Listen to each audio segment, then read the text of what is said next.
Continuamos con más de Noticias Globovisión Internacionales. Gracias por interactuar con nosotros a través de @internacionales_GB y también a través de @TrinaAcevedo. Continuamos y en esta parte le damos la bienvenida a Nacho Montes de Oca, quien es periodista y analista internacional. Nacho, muchísimas gracias por acompañarnos este martes. Siempre es un gusto y feliz cumpleaños. Gracias, Nacho, muchísimas gracias. Gracias también a los que nos han estado escribiendo a través de las redes. Y bueno, Nacho, quisiéramos profundizar un poco más acerca de lo que está sucediendo en Medio Oriente, lo que ha sido el conflicto entre Israel y Hamás, cómo se levantaron de la mesa de negociación en Egipto las diferentes partes y que además Qatar dice hoy que, por supuesto, la tregua o las negociaciones están estancadas y todo esto tiene que ver con la operación en Rafah, también condenado por la comunidad internacional. Exactamente, Israel sigue acumulando fuerzas hace ya 2 meses y medio que viene postergando una ofensiva final sobre Gaza, sobre la zona de Rafah, en donde se acumulan no solamente los últimos batallones de Hamas y de la Yihad Islámica, sino también una parte importante de la población gazatí que se fue moviendo hacia esa zona. Pero lo que está tratando ahora el mundo es de encontrar una fórmula que le permita a Israel evitar una ofensiva masiva que va a tener un resultado humanitario desastroso, eso no quedan dudas, sino también derivarlo hacia el camino político y encontrar que ese camino político no siga estancado, porque las negociaciones se intentan y la violencia no se detiene de parte de ninguno de los dos lados y los secuestrados tampoco no se consigue la liberación de los secuestrados. Entonces, es un dilema que no se resuelve el de Medio Oriente.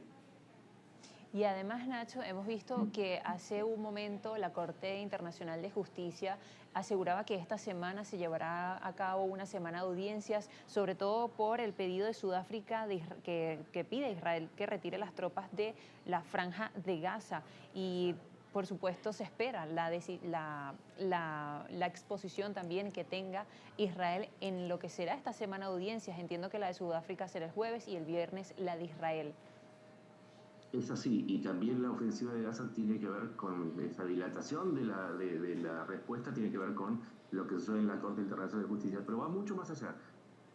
Tanto Estados Unidos como Europa le están pidiendo a Israel que postergue que postergue la ofensiva hasta que defina cómo va a ser para que los civiles no lleven el peso, de que no sufran el peso de esta ofensiva.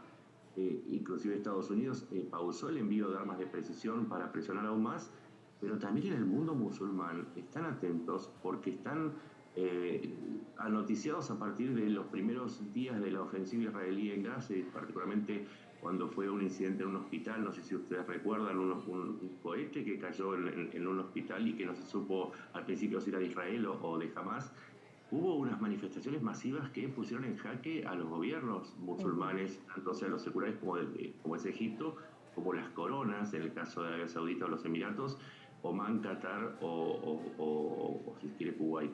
Entonces, todo lo que vaya a suceder en los próximos días en Rafah va a tener un impacto no solamente en el área inmediata, sino también en Occidente y particularmente en Estados Unidos, en donde hay elecciones. Recordemos, Estados Unidos, al igual que Europa, no quiere quedar emparentado con la respuesta israelí en Rafah. Es un enorme problema, es un enorme dilema y muy difícil, si no imposible de resolver.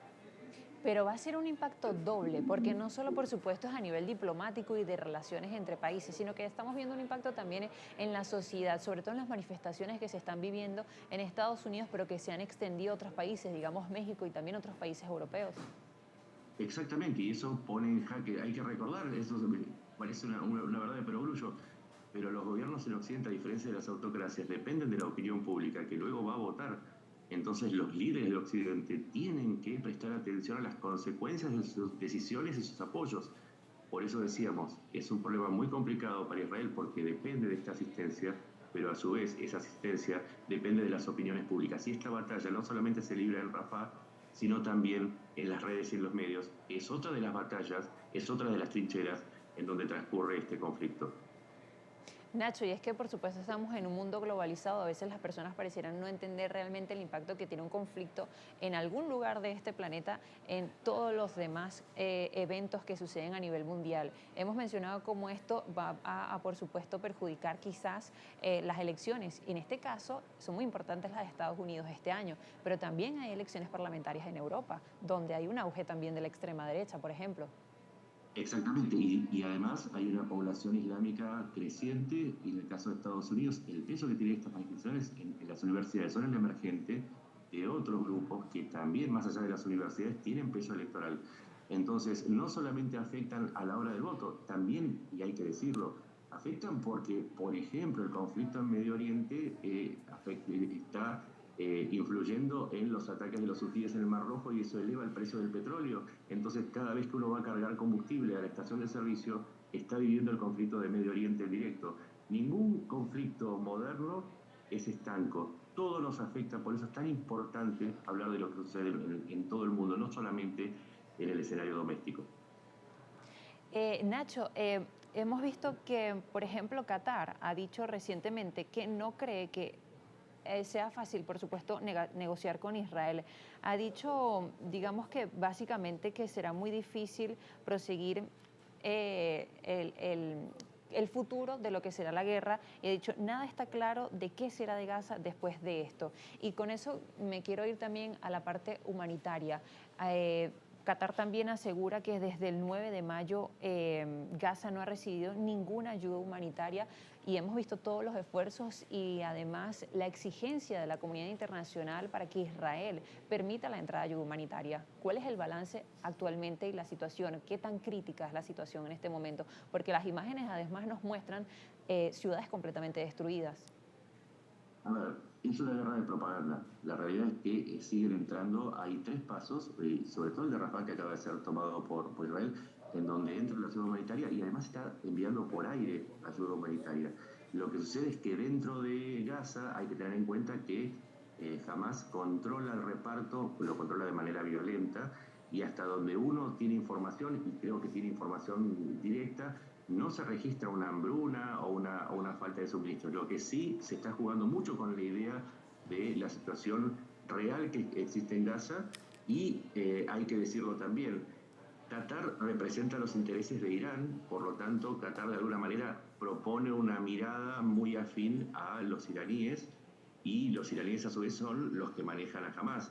Entonces, esta es una mirada parcial. Que hay una catástrofe humanitaria es innegable, que la cantidad de muertos es enorme, es absolutamente innegable, pero también tenemos que estar atentos a que cada bando está tratando de exagerar determinada información para favorecer a la posición de los propios y los socios.